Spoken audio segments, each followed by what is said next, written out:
A note on a chorus line.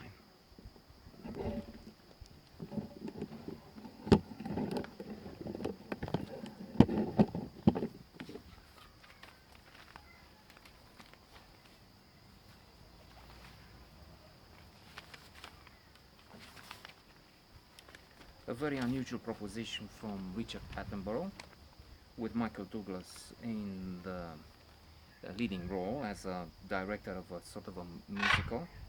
He's Zack. The film reminded me of They Shoot Horses, Don't They? For what reason? Because competitors get eliminated. It's not like in that bleak, almost horror film, but wonderful, superb. They Shoot Horses, Don't They? Wherein they all take part in a dancing competition for the fun of the spectators who pay a ticket to enter, but they also start sponsoring one couple or another. Over there, it's much more brutal. It's American Depression, and those who get to stay in have a chance to make some money to eat, put bread on the table for them and their family. In the end, so it's a wonderful, terrible story. One of the best films I know.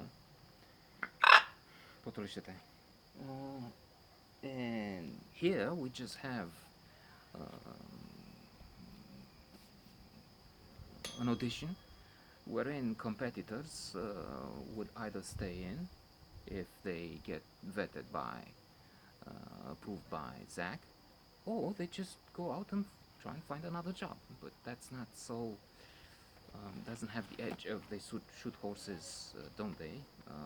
But it just reminded me, because for some it does seem as if it is a crucial decision. If they're in, they're happy.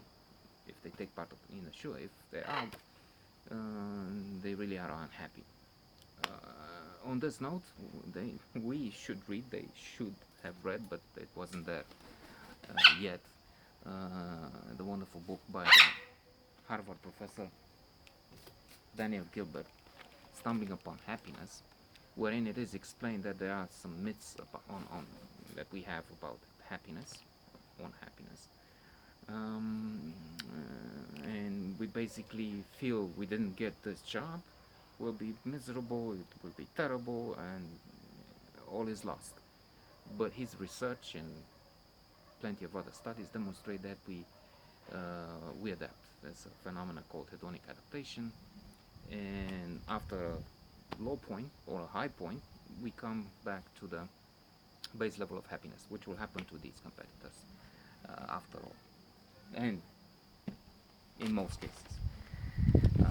Richard Attenborough, fabulous director. I've read about him in the classic Adventures in the Screen Trade by William Goldman, 2 times Academy Award winner for Butch Cassidy and the Sundance Kid and All the President's Men, and a screenwriter who worked with Richard Attenborough on A Bridge Too Far, and he was impressed.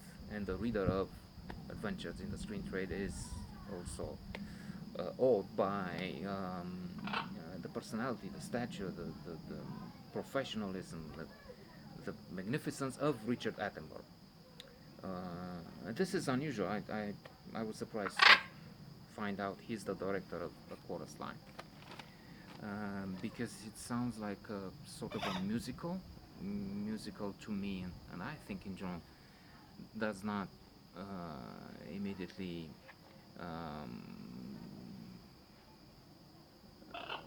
create the impression of a very serious film. On the contrary, it seems to be light, but it's not like that. Indeed, apart from movements, dance, you have to, at 5, you move your head, 2, you move your right hand, and so on. Apart from this, more important is the fact that we begin to learn about the participants, those who are asked to dance, also have to talk about themselves. And for instance, I will give just this example and wrap this up. There is one participant who talks about the fact that how did you come to this? dancing, and his short story, and the others are very compelling. He says that as a boy, he went to the cinema, he stood there in front, and men would come and fondle him. So he was basically abused as a child. It's true. Then he says, well, I figured I'm a homosexual or gay, I forgot the word he uses, because I could see I was different. In school, they would whistle after me. And then he goes on to tell the fact that he participated in a show in which he was dressed as a woman, and his mother had a shock